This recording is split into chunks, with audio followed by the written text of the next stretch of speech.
Hi, this is Tim from Great Lakes Fly. Today I'm at Mallard Lake here in DuPage County, which actually in my previous video where I'm making a fly for this pond, I said it was in Cook County, but it's DuPage County, Illinois.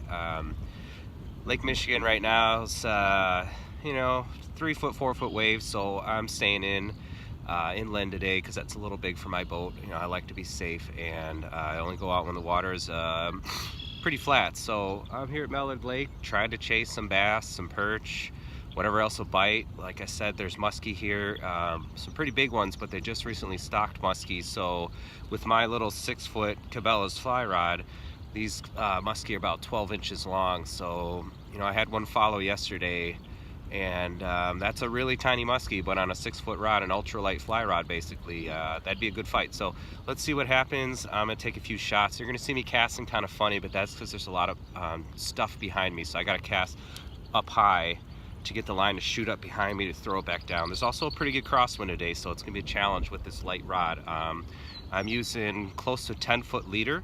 I noticed yesterday the fish were getting turned off of my shorter leader. I feel like they could see the wake forward, so I extended the length of the leader, and I got a better bite reaction. So, like I said, it's when Lake Michigan's stirred up. These inland lakes in Illinois are pretty awesome. So let's see what happens.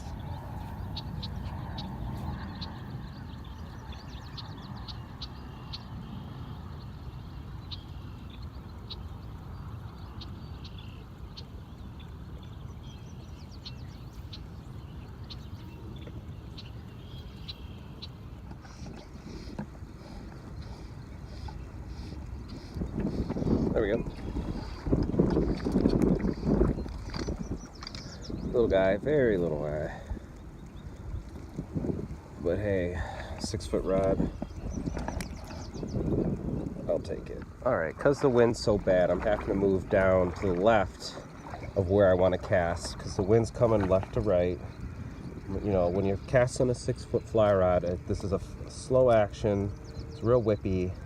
Not a lot of power in it. I got a long leader, so my casting ability is extremely limited. If I had a 7, 8, 9-foot rod, I can rip through this wind, especially with this tiny fly. Get out 50, 60 feet, no big deal. So I'm having a bit of a trouble. Right now the wind's kind of calm, but a little bit of trouble there. So far I've caught one little bluegill, one little bass. Not skunked, so we'll see where else this day goes.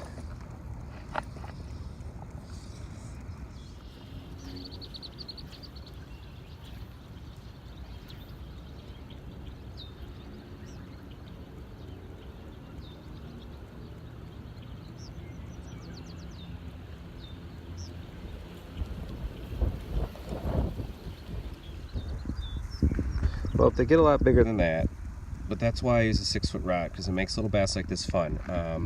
But I've caught a bunch of these today so far. There's a lot bigger ones in here than this, but I just want to say, fishing on a windy day, I'm gonna throw it in the water, still on the hook though. Fishing on a windy day with the 6-foot rod's a pain in the butt, but it's worth it. Even if all you catch is these little tiny bass.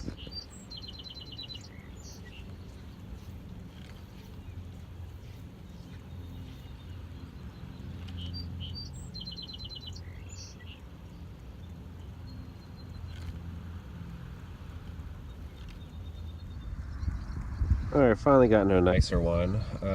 Fought really good, not that big, maybe 10 inches, probably a little smaller. You can see on this side though, it's got a nice little bite mark on it, and I came into this spot because I just saw a really big bass, over 15 inches, at least in the water. Spooked him, and I caught 2 other little ones and then this guy, so lake's starting to pay off. Alright guys, finally got a nicer one. This one's definitely at 12 inches, maybe a little more, but it was really hard to get them. They hang out in the weeds, and this guy kept snapping as I brought it through his territory, and I finally got him. So I'm gonna let him go, but one nice one. All right, guys, I kind of gave up on the day at Mallard Lake. The wind was just really annoying. 10-mile-per-hour wind with a 15-mile-per-hour gust. I was casting into it a lot, casting with it, casting over it, so from left to right, and I was casting through it. So really just a hard time. I forgot my stripping basket at home, so I was getting stuck in everything. But I feel like overall I did pretty decent. 9 bass, 3 of them were respectable size, the rest were tiny, but that's why I bring an ultralight with me. A lot of these lakes, the little bass are more inclined to bite because they've been caught less. These big bass, you've got one attempt at catching them. My most successful technique was casting along with the shore in about 1 to 2 feet of water and stripping my fly pretty fast through that grass that's in the water or the seaweed, because that's where the bass are sitting right now. Throwing the fly deep, I didn't get one bite. I didn't see anything with my glasses on. So right now the fish are tight to shore, and you got to sneak up on them. You got to be crafty. I will include a picture of the fly that was working good today. These fisheries are tough because there's just so much pressure on them. So you got to be unique in how you present your lure to the fish. Unfortunately, I didn't really get any good shot. I got one video of me actually catching one, because every time I tried to video myself hoping I'd get one, nothing would happen. So maybe as I get better at making these videos, I'll actually be able to get some nice hookups. But these videos aren't so much about me catching fish and just saying, hey, I can catch fish. They're about trying to inform the viewer, this is what I went out and did. It didn't work for me that great today, so maybe you can learn something and go out the next day and do something more productive. This is, kind of how fishing shows are supposed to be, which is informative and not just a guy going out catching fish and showing off how great they are catching fish. So do you like the video? Let me know. If you don't like it, let me know, because that's the only way I can make them better. But overall, it was a fun day. I'll take 9 fish, even if they're small, because on the light action fly rod, it was a great time. So I hope you have a great day, and tight lines to you.